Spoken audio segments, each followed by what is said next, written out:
Accommodation show. Today is going to be a wonderful conversation with Moriya Rockman from Smiling House Luxury Accommodation. Welcome to the Accommodation show. Hi, great to be here. I'm super excited. I'm super excited because you hadn't heard of me until I contacted you. It had been a little bit down the track, but I knew about you. The reason why I knew about you is because of your content. But not only that, I was looking at your website and I was looking at the work that you're doing, and I've used your website as an example to my clients on how to do things really well. Really? Wow. That's amazing. This is a great surprise. Thank you. I didn't think I should tell you that, but it's true. It's absolutely true. I like what you do. I like the fact that you're luxury and that you're premium. I love the brand. I love the business. I love your posts. It's really an honor and a pleasure to have you on the show. Moriya, I'd love you to introduce yourself to everyone. Tell everyone who you are, where you're from, and what you do in the vacation rental space. Okay, gladly. So my name is Moriya Rockman, and I'm the founder and the CMO of Smiling House. Smiling House is actually a platform gathering luxury homes, unique homes, special homes, chalets, castles, mansions, and also beautiful beach houses in 33 countries. Right now we have about 4,500 properties around the world, and we are working with property managers and with property owners that really looking for a different solution and different communication with high-end travelers, with travelers who want to have special experiences. And all our platform is request to book. So we're actually working hand in hand with the property managers and owners and acting as their concierge with a lot of talking in many different languages we're doing with the final guest to make sure that it's not going to be only a dream house but a dream vacation for people who can afford it and really want to experience time, not necessarily vacation, and we'll talk about it in a second, outside of their home in another home around the world with different views and of course with great experience. I fall in love with this kind of thing because the one thing that really strikes me is that you're incredibly experience driven. Your branding, your messaging, it's all about emotion and about creating something which is unique, but also in your circumstance luxurious for these guests. How did you kind of, you identified a gap in the market, you identified a niche. Tell us about how you kind of got to that particular step. Actually, it happened naturally and almost by coincidence. My husband, Ira, which is our CEO as well, and I living in the Swiss Alps, in Switzerland. I'm originally from Israel, as you can probably recognize, but he's Swiss. And we moved to a chalet that we just bought, which is 400 years old, no neighbors, just beautiful snowy mountains, etc. And one day, like 12 years ago, a friend came over to visit, and she said, "Why don't you put it on Airbnb?" And I said, "What is Airbnb?" Like, nobody knew in Switzerland what is Airbnb. She was from New York, so she knew a little bit. Anyway, one thing led to another, and I put this place on Airbnb. We had no connection to hospitality, no connection to anything that has to do with hosting. And suddenly, we start to see people coming, people who can afford any 5-star hotel, any luxurious house wanted to come to this Swiss chalet. And I was using the message, come and cut your own wood. So the experience was always there. I'm driven by experience myself. And I saw that people looking for this kind of unique option to experience something else, even if they can afford something, somewhere maybe more comfortable or with different views, but in a hotel or something. And by guesting all these people, I just realized that, hey, the luxury is not only with the marble on the floor. The luxury is the amazing views, is nature as your neighbor, is uniqueness, authenticity, and by doing that in quite a luxurious area of Gstad. It's like a ski resort where a lot of people come to see and to be seen and so on. So naturally, from the people we know in the area, people say, why don't you represent my house as well? Why don't you represent my house? Can you take care of my house? Can you bring guests to my house? And that was another interesting thing, because the people who told me that they would like to join and that we will expose them as well were people that, their house worth tens of millions. They're actually people who didn't need the money. And they didn't care, if we were renting for a week or not renting it at all. They just been kind of excited about the idea of who's going to stay in my house. Who's going to be the guest that we might meet that would like to see the way I design my place. So the whole cognitive idea of why the host of luxury home is opening his home to guests, and who are the guests who actually can afford to be anywhere and choosing a certain home, it's all very different. I would say that the rest of 95% of the vacation rental has to do with a lot of psychology, a lot of interest of being elsewhere and experience as a top thing. So people would not care so much about the cost. They will care a lot about the experience they're going to have and the feeling that they can be the owner for 1 week of an amazing place elsewhere. Because if we think about it, most of these people own such an amazing home themselves. Anyway, so from here to there, we start to represent these luxury homes in Gstaad, then in Switzerland, then in Europe, and then it's been all by request. Like, can we join you? And you said yes. We didn't realize how much work it's going to be, but I never dreamt by starting my first, Airbnb, that will become a platform, and we will bring some knowledge and talk about future trends in hospitality and in travel. And I'm very, very happy that to grow in this industry and have the stage to experience what I feel in my stomach, that this is the need, what I hear and what I recognize from the surface. And I can say we are not a startup or few guys coming together with some money and with some tech and creating a piece of solution in the industry. We are hosts, and I think this is one of the special things about Smiling House. And that's absolutely clear. You're very much a people person. Even the way that you talk, the way that your eyes light up when you talk about the experience, it's there, and it's in your marketing, it's in everything that you do. And I don't think you can train that to anyone. I think it's just either you are that way inclined or you're not that way inclined, and there's no right or wrong.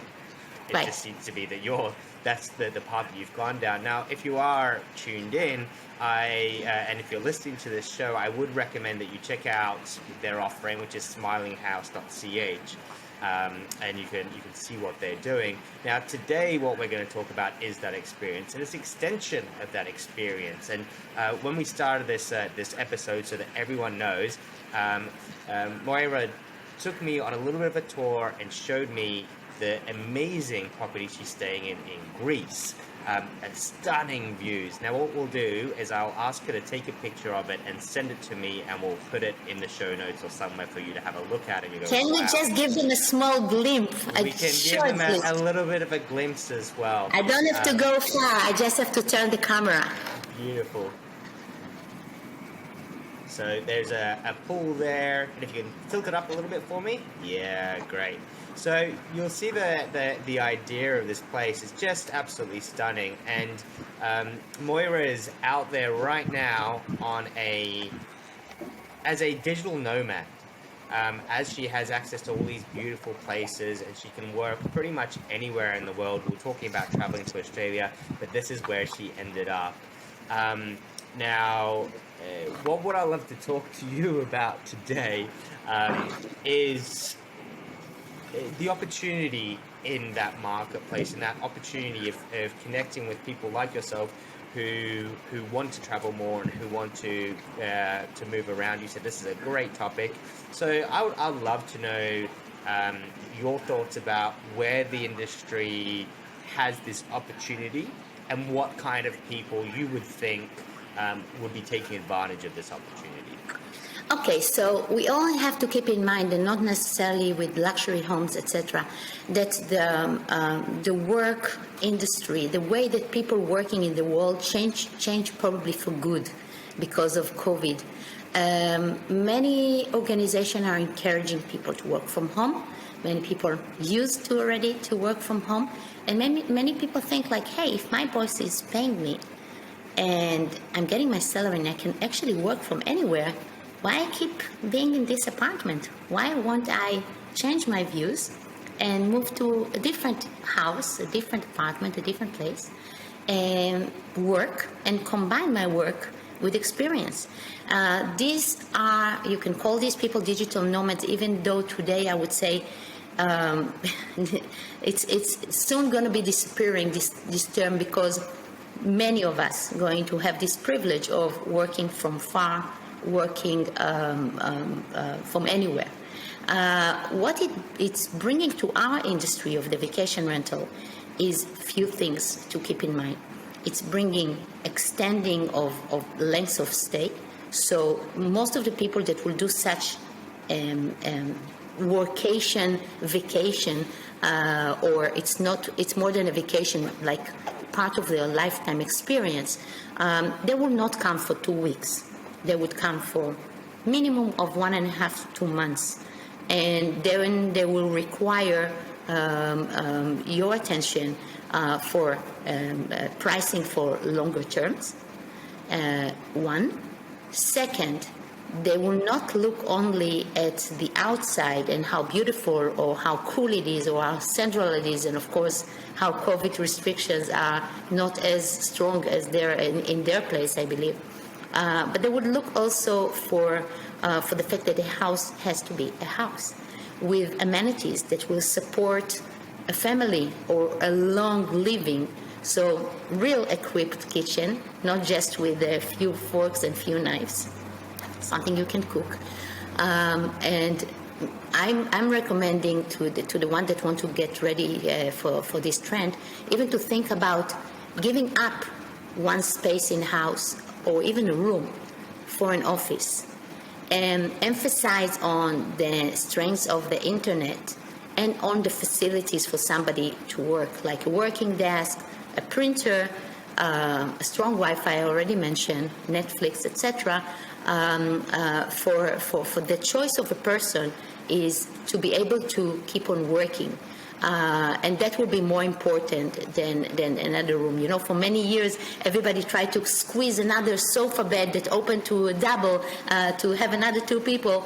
This is exactly the moment to take the smallest room, to take off the sofa, and to put there a very nice lamp, reading lamp with a desk, with a great internet, with a cool chair, comfortable one, and take pictures of this one and put them as an amenities and highlight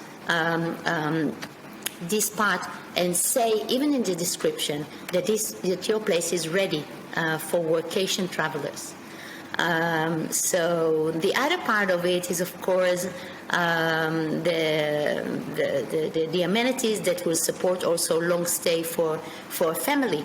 So I would try to think, if you have the space and so on, other things, small things that you can add to make it more attractive, even just a trampoline in the backyard, in the garden.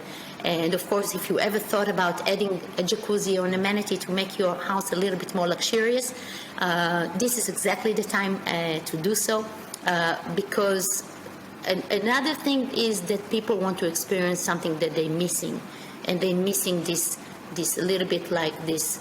Oh, I stayed so long at home. I deserve to have something that maybe before I wouldn't allow myself to have. So people are, as part of another thing that we're talking about as a trend, is the revenge travel.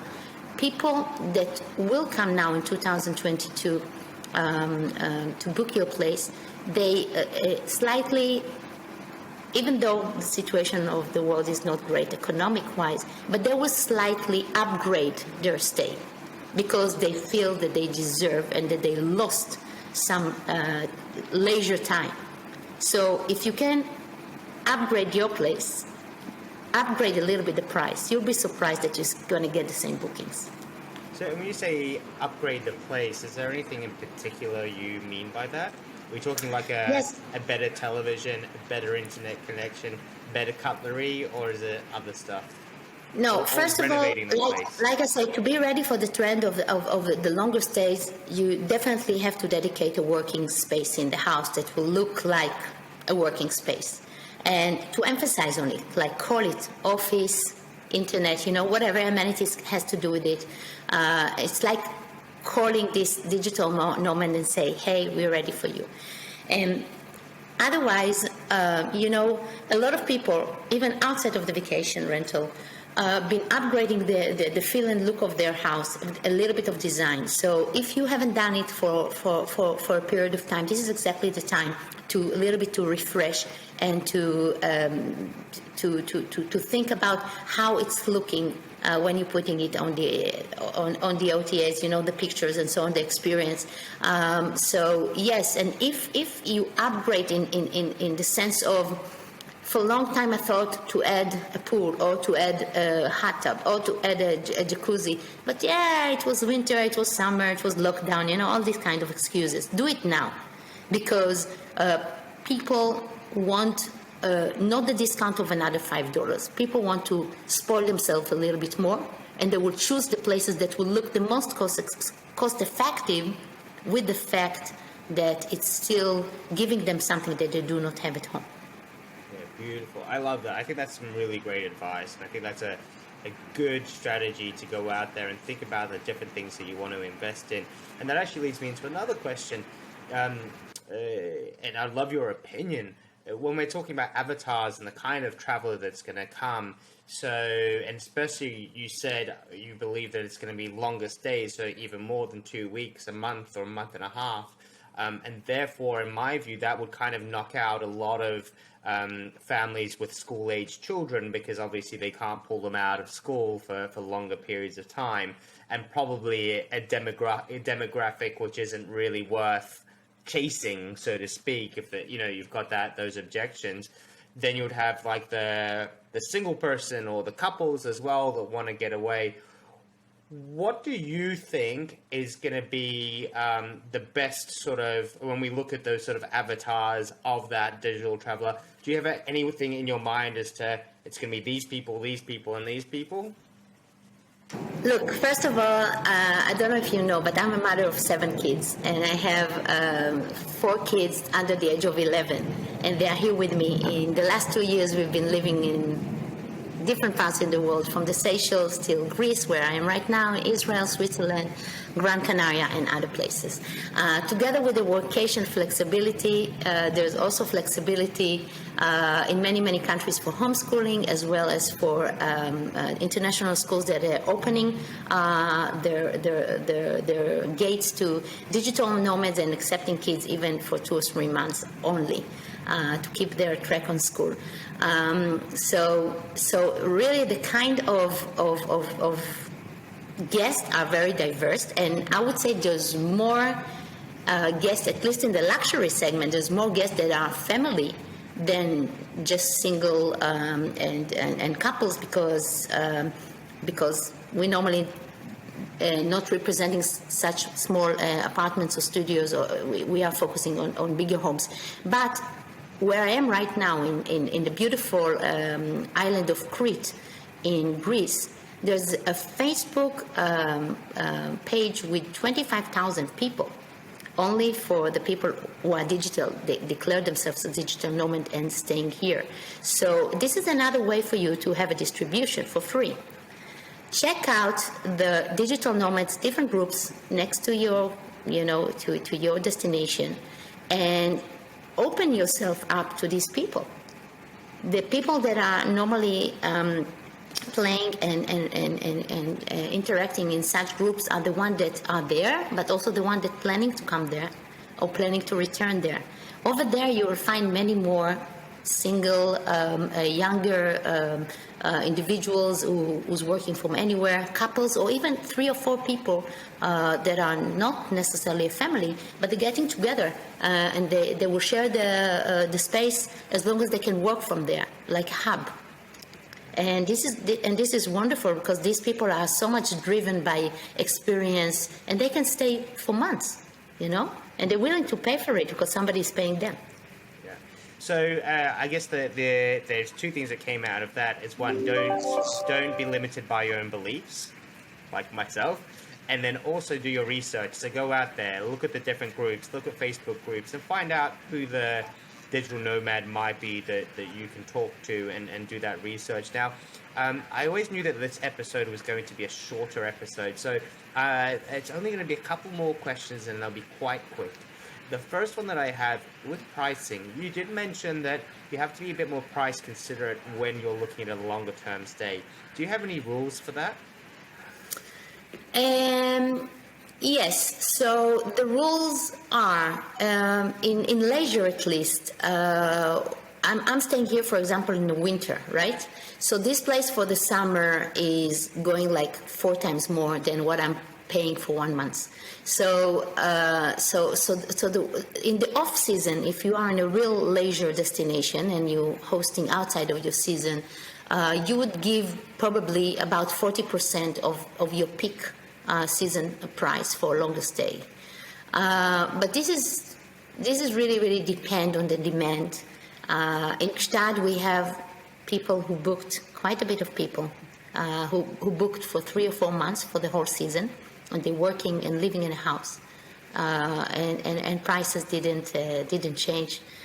So it's really depend on demand and supply and what you feel. But I'm just saying, of course, normally you cannot take your nightly rate and multiply it by 60. It makes no sense. Even in the OTAs or in your price tools, they will suggest a different price. I would say about 20 to 40% less. So take the nightly rate, multiply it in 30 or 60 days, and take between 20 to 40% off as the first offer, or the 20% as the first offer, and then have a bit of negotiation. Yeah. So, and then to me, this, if you want to get into this, this really strikes me as a bit more, you're not putting like direct bookings on your website. You're saying, hey, contact us.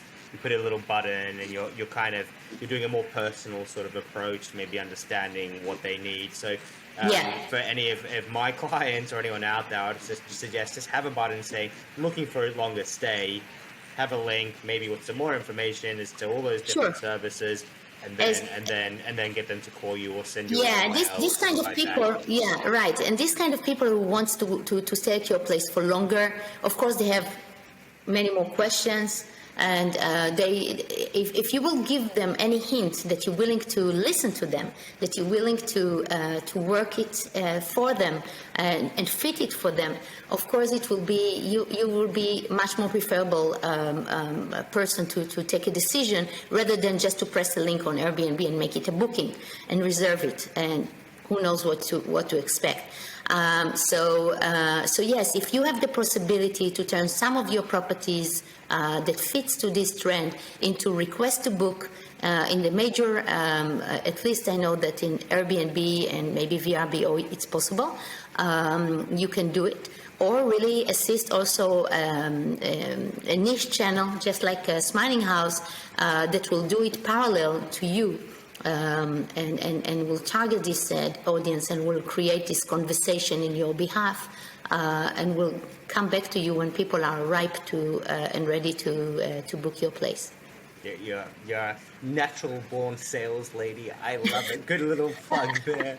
No, I love it, and that's why we have you on the show. We're here to support your business, but also to support each other's businesses. That's why we do this show. We ask for your time. Now, look, our time is up. It's been a short one, but I'm going to leave it there because we'll get you to come back and hopefully provide some more value to everybody. I appreciate it so much. It's so great to have you on. Thank you. Yeah, thank you so much. Now, is there any outros? Is there anything that you would like to talk about, or anything that we can do for you? Yeah, I would be happy to be in touch with everybody that was listening to this great show, to give a piece of advice for free, and even if you're not really in the segment of our segment of luxury, I really want our industry to become stronger and more connected from the different parts of the world. So reach out to me. I'm in Moriya Rockman in LinkedIn, Smiling House Luxury. You can find us on Instagram, on TikTok, and of course on Facebook. And in our website, smilinghouse.ch, you will see the different destinations where we are active. Australia is not so much developed. I'll be happy to hear about any amazing home, any beautiful location that will fit our collection and work together. But really just to be in touch and to give a piece of advice. And of course, one last thing, I haven't been there for a while, but I'm going to come back there. We have the SDR Professional on Clubhouse, a great place to talk and to exchange ideas and to discuss topics. And you can find me over there as well. Beautiful. Look, we haven't had time today to talk about one of your new business ventures.